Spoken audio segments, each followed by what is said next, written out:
Hello, everybody. I am really excited to announce that I finally get to do another fairly long distance through trail. It's the Grand Enchantment Trail. It's about 770 miles from Phoenix, Arizona to Albuquerque, New Mexico. So after years of maybe not posting many videos, we're about to be hit with a video a day, unless I run into Wi-Fi issues. I expect a video a day for a while, for maybe about a month and a half. I think it takes most people an average of 46 days to finish. I don't have a specific timeline for this, so I don't know. I'll get there when I get there. This trail's actually been on my radar for a while now. I first learned about it when I was hiking the Arizona Trail in 2019. I met a couple hikers in Oracle when I was taking my zero there that were hiking this trail, and I'd never heard of it. So it's actually been on my list since 2019. I just never got the opportunity to do it until now. So the Grand Enchantment Trail actually does share a segment, maybe about 70 miles, with the Arizona Trail. Funny in retrospect, I don't know what the Grand Enchantment Trail hikers were doing in Oracle because this trail actually turns east through Aravaipa Canyon before it gets to the Oracle part of the Arizona Trail. So who knows? Who knows what they were doing there? It also does share a small segment of the Continental Divide Trail when it's in New Mexico. This is a trail you may not have heard of because it's not one of the national scenic trails. So it doesn't have a trail association. It's not a signed trail, that's got upkeep. It's technically a route. And when I started looking into this earlier this year, I had no idea that it was actually a trail conceived by one man. His name's Brett Tucker, trail name Blister Free. And on his website, it looks like he just makes up routes. And that actually sounds a lot of fun. That's actually pretty cool.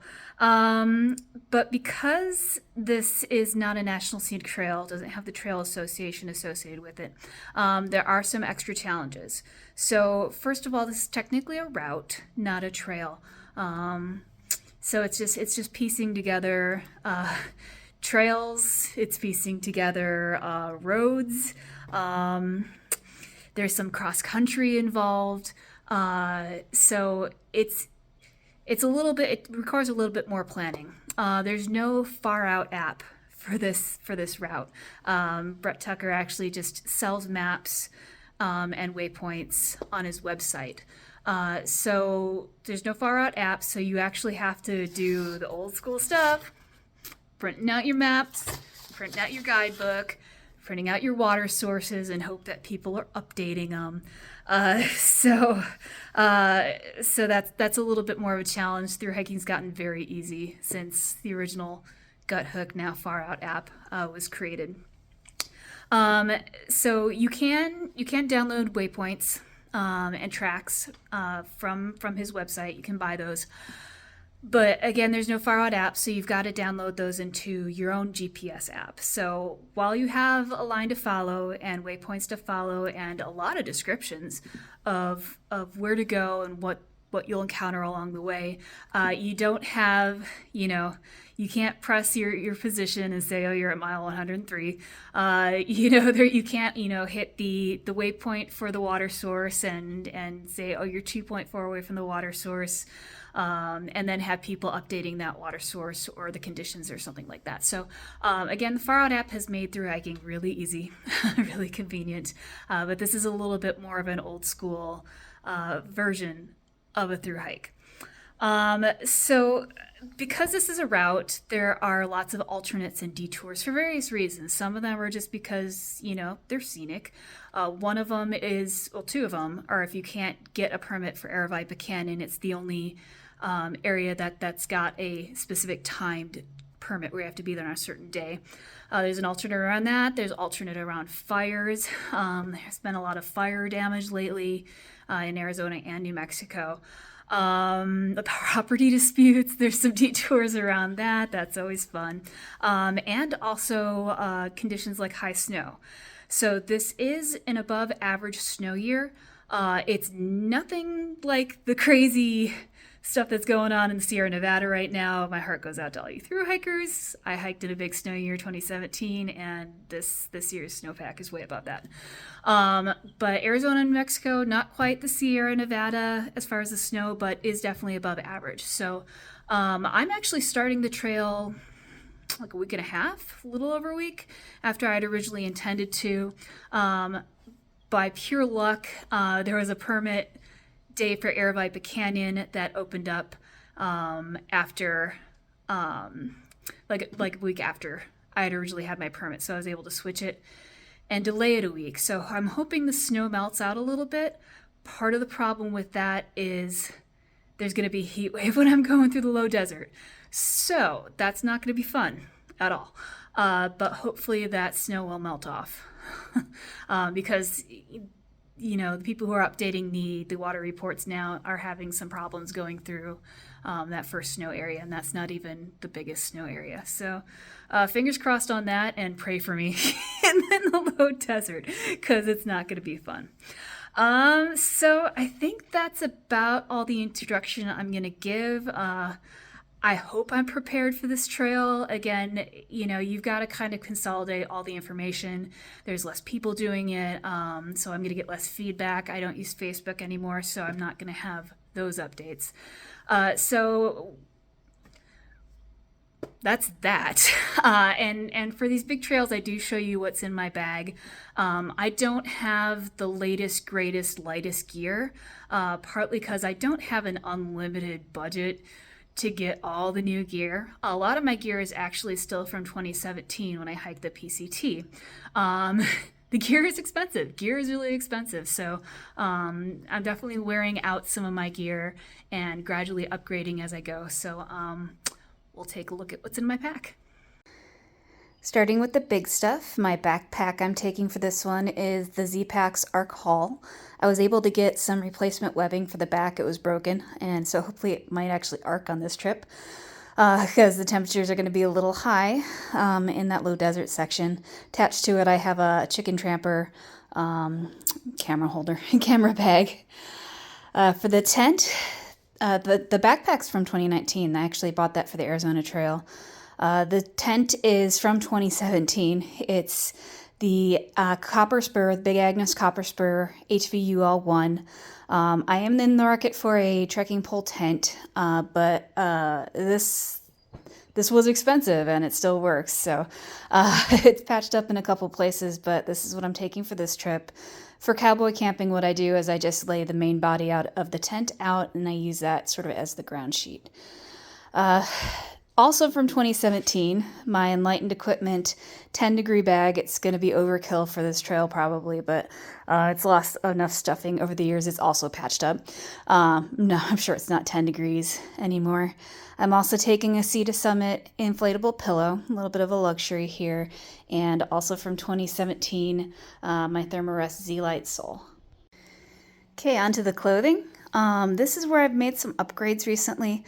I used to wear a button-down long-sleeve shirt with a wide-brimmed hat, but just as I was switching to a sun hoodie, which gives a little bit more protection on like the neck and the face, this company Jolly Gear came out with a hybrid button-down shirt / sun hoodie. So I've got one of their shirts. It's clearly seen some action. But I don't have to wear sun gloves anymore. It's a weird shirt, but I absolutely love it. The hat, I no longer have to wear the wide brim because of the hood. So I've got just kind of a regular hat. It's a breathable hat. It's by Sunday, S-U-N, Sunday. Glasses are from Native Eyewear. Oh, I've also got a buff half neck gaiter. Just for some extra protection, and then I use it over my eyes at night if there's like a full moon. Pants, these are the same type of pants I've been wearing since the PCT. These are Duluth Trading Dry on the Fly. They've already got a couple holes from where I tried to do some bushwhacking through a local desert section in Southern California. For shoes, I have switched. I finally joined the club. The Alta Lone Peak 6s. And I've switched to the Hygiene socks because I feel like they work better with the wide toe box here. This is something new. I forget the company because I just bought it and tried it out. I am wearing compression sleeves on my calves for this trip for a couple reasons. Tiny bit of X protection from those desert plants. But also I haven't been doing a lot of through hiking lately, so when I tried these out, they lessened the amount of swelling in my feet, you know, when I'm just getting back on trail. So we'll see if they stick with me for the whole trip, but gonna try them out. And then of course I've got the Dirty Girl gaiters. So this is basically the daily uniform. This is the extra stuff. So I got Farpoint Alpha Direct fleece. It's one of those really lightweight but surprisingly warm materials. There's a couple companies that make them. Mine is from Farpoint. Outdoor Research Helium 2 for a rain jacket slash a little extra insulation. Got an extra pair of Ingenis. I've got possum fur gloves, and then I've just got some REI Gore-Tex gloves for rain, but also kind of extra insulation. I just found the fingerless gloves. I use them a lot more on trail. I do have a rain skirt from ULA. It's less for the rain and more for covering my bottom when I am doing laundry. I thought about bringing some shorts, but none of them were as light as this rain skirt. So that's probably the main purpose of my rain skirt on this particular trip. And I have some more luxury items. A swimsuit, not only for like hot springs or pools or what have you, but it kind of doubles as underwear when I'm doing laundry. And I am a camp shoe person. I love camp shoes. I love taking off my constricting wet shoes and putting these guys on and still having some nice protection for my feet. I also tend to wear the camp shoes around town. And the rest. So for water filtering, I've got the Sawyer Squeeze, like everyone else. I also did pick up the Canuck, I think it's called Canuck, water bag. I found that it's much more durable. It did pop a little bit, but it's much more durable than these Sawyer Squeeze bags. I don't know, I think it's pretty good. I still use a Platypus water bladder. I've tried going just smart water bottle, and I don't like it, especially on uphill. Maybe one of these days, but I still use the bladder. Hygiene. I've got a trowel I need to clean. I also keep everything in a bag. That's where I keep my my toilet paper. I keep it in a Ziploc, and then I keep a extra Ziploc for used toilet paper. For lady things, I use a Diva Cup. I got some toenail clippers, Coola cloth. I am bringing a little bamboo comb and one of those thumbprint toothbrushes. Safety, my Garmin InReach SE with a whistle. I actually like this. When I bought it back in 2017, there weren't minis, but I had a recent issue where my phone ran out of battery and I was still able to communicate with the SE. So it's bigger, but it does have its advantages. Nightcore NU25 for my headlamp. Just some random little pocket knife from Pocket Knife. And then I've got my emergency bag. It's got some repair stuff, a little first aid kit, paracord, matches, compass, signal mirror.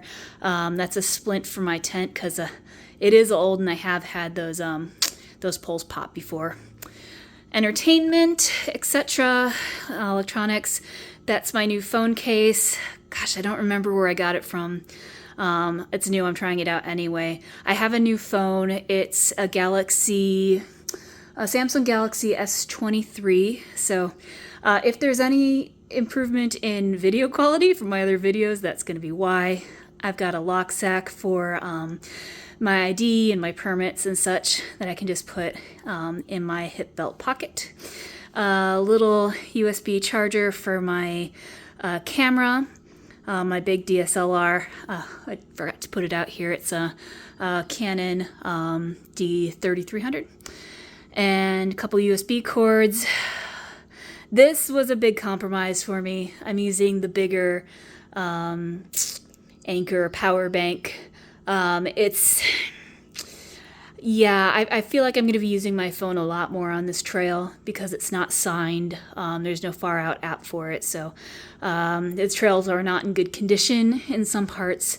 Plus, I'm going to be video logging. So, oh, and then I'm not sure on some of my resupply stops how much time I will have to charge. So, a big compromise. It's pretty heavy, but I'd rather have the power than not have the power. Just a little outlet adapter for my USBs. It's a little cheapy thing I got at 7-Eleven. A little microfiber cloth to clean my lenses. Headphones, of course. Assorted DCF stuff sacks. I think they're all DCF at this point. Cooking stuff. MSR pocket rocket, pretty standard. Toke's long handle spoon. The pot is from Snow Peak, and I've got a little band that when I put the pocket rocket in there, it kind of holds everything together by the top of the fuel can. And one last thing, I forgot to bring it over here. It's over here. It's gonna be my sun umbrella. I've tried using this on trail. I found I don't really use it that much, but I'm gonna be going through kind of the low desert during what looks like a heat wave, so I might actually need it this trip. And finally, this is what it looks like when everything's all packed up. And it's been a long time since I actually individually weighed everything. So I just put this on the scale. So without the clothing I wear or consumables or water, this is about 14 pounds.